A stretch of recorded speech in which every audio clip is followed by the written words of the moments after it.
कहने को विकास लेकिन असल में विनाश। बनारस के तालाबों पर करोड़ों रुपए खर्च हुए लेकिन हकीकत के मैदानों में सब ढहता नजर आ रहा है। नमस्कार, मैं हूं अनामिका पांडे, आप देख रहे हैं डालम्स न्यूज। बनारस शहर की पहचान गंगा नदी के साथ साथ बनारस के सभी ऐतिहासिक और पारंपरिक तालाबों और कुंडों से जुड़ी हुई है। ऐसे में इस समय हम मौजूद हैं वाराणसी के 80 घाट स्थित पुष्कर तालाब के पास, और अभी आप इस तालाब की स्थिति देखिए जो प्रशासन से कई सवालिया निशान खड़े करती है, क्योंकि कहा जाता है कि लगभग 4 वर्ष पहले इस तालाब के स्वच्छता के लिए, रख रखाव के लिए, साफ सफाई के लिए, निर्मलता के लिए करोड़ों रुपए खर्च किए गए।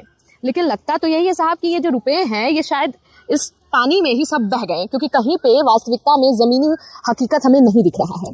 अब अगर हम प्रशासनिक बात करें तो प्रशासन के नजरिए में कागजों पे ये जो तालाब और कुंड है ये पूरी तरीके से स्वच्छ और सुंदर दिखाई देता है, लेकिन आप जमीनी हकीकत देखिए कि पूरी तरीके से ये गंदगी से पटा पड़ा हुआ है।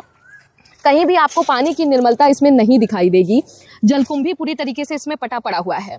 अब ऐसे में सवाल कई खड़े होता है कि जिस तरीके से बजट के दौरान करोड़ों रुपए खर्च किए जाते हैं इन तालाबों की सफाई के लिए, स्वच्छता के लिए, वो क्या सिर्फ कागजों तक सीमित रहते हैं या इतने फंड और करोड़ों रुपए आते हैं वो जाते कहाँ हैं? ये इस तालाब की अगर हम ऐतिहासिकता की बात करें तो ये बनारस का बहुत ही ऐतिहासिक और इसका एक धार्मिक महत्व है। ऐसे में कहीं ना कहीं सवाल ये उठता है डायरेक्ट प्रशासन से कि इस तरह की दुर्दशा देखने को क्यों मिल रही है, जबकि इस पे इतने ज्यादा फंड और करोड़ों रुपए खर्च होने की बात कागजों पर कही जाती है। अब यहाँ की जो दुश्वारियां और बद इंतजामी है वो तो आप देख ही रहे हैं कि इंतजाम के नाम पे धरातल पे शून्य है ये तालाब, लेकिन असामाजिक तत्वों का भी डेरा है। आप देखिए कि यहाँ पे किस तरीके से बोतलें पड़ी हुई हैं और कहने को नशेड़ियों गजेड़ियों का अड्डा है रहता है ये दिन के समय भी और शाम के टाइम भी। तो ऐसे में जो प्रशासन बात करती है कि करोड़ों रुपए खर्च हो रहे हैं और 4 साल पहले इसमें तालाब में अगर करोड़ों रुपए आए थे तो क्या कहाँ गए वो? सवाल तो डायरेक्ट प्रशासन से उठता है।